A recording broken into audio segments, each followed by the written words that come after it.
परेशान ना हो।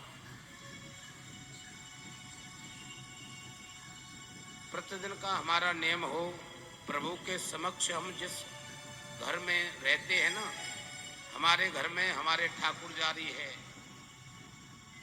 घर की ठाकुरदारी में प्रतिदिन पेशी होने का हमारा नियम बने। सेवा पूजा की विधि नहीं आए, परेशान मत होना। आप तो ठाकुर के समक्ष प्रतिदिन जाने का नियम बना लेना। देखेंगे आप कुछ ही दिन के बाद कोई न कोई श्रेष्ठ जन, साधु, महात्मा, गुरुजन आपके घर आएंगे और आपको पूजा की विधि धीरे धीरे बताने लगेंगे। जय हो। यहाँ आने के बाद ही सब कुछ सीखा जाता है। केवल एक भाव हमारा पुष्ट हो।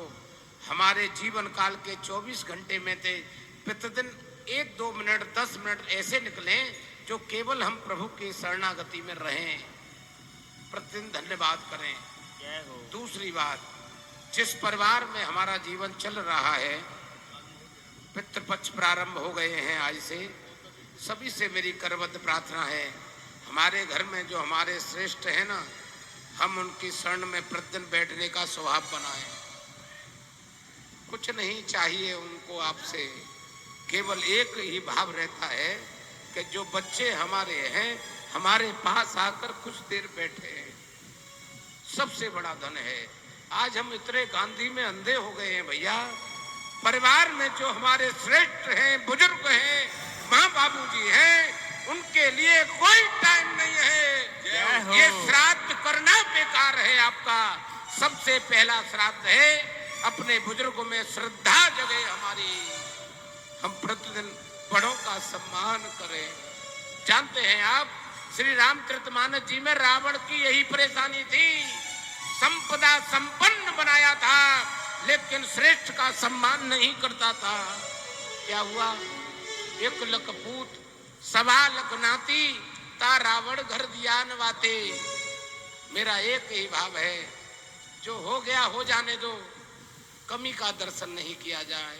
एक बात और आती है, किसी को राय दो ना तो एक ही बात कहेंगे, भैया आप हमारे बाबूजी को जानते नहीं हो, हमारी माँ का स्वभाव नहीं पता है। अरे बाबा, तेरे को जब पाला है ना उन्होंने, जब तू रात को उनके बराबर में सोता था ना, छोटा था ना, तो तू अगर बाथरूम भी करता था तो मेरी माँ ने आज तक शिकायत नहीं की।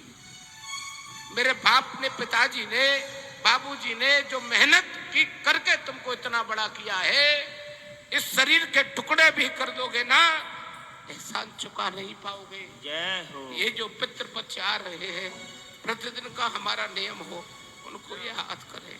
जय हो भैया। जिनके घर में माँ बाबूजी हैं वो परम बड़ भागी हैं। उनको इन बाबा के पास आने की जरूरत नहीं है, काम चलेगा, लेकिन उनके पास बैठो, उनकी सेवा करो। क्या बात है। यहाँ पर यह जो भजन का आनंद लिया हमने, बाबा की शरण में बैठे, तो मेरा केवल एक ही भाव पुष्ट है, जो जीवन निकल गया है जाने दो, घबराना नहीं है। लेकिन आज से हम कुछ सदें, हमारी सच्ची कमाई यही होगी। परिवार में हमारे बच्चे हैं, उनको हम संस्कार दें। कैसे देंगे? जब हम जिएंगे, स्वयं हम सदकर जिए, स्वयं हम बुजुर्गों का सम्मान करें, श्रेष्ठ का सम्मान करें, सदग्रंथ का आश्रय लें। भैया गौ माँ की सेवा करें। प्रतिदिन का जब सत्कर्म का नियम हमारा बनेगा तो धीरे धीरे हमारे परिवार में खुशहाली आएगी। परेशानी का कारण हम ही बनते हैं। जय हो। अगर हमारे घर में कोई अपकर्म हो रहा है, परेशानी आ रही है, हमारे बच्चे गलत राह पर जा रहे हैं, जिम्मेदार हम ही हैं, बच्चे नहीं हैं। आप करके देखना। मेरी सभी से क्षमा याचना है। कोई वाणी से अपराध बना हो तो हमको माफ करेंगे। बाबा की बड़ी महती कृपा बरसी। आज हमारे कुछ पल इतने आनंद में व्यतीत हुए। ग्रहण काल चल रहा है, प्रभु का स्मरण हम हर वक्त करते रहे भैया, आनंद ही आनंद होगा। भज मन नारायण नारायण नारायण, ओ भज मन नारायण नारायण नारायण, ओ भज मन नारायण नारायण नारायण, ओ भज मन नारायण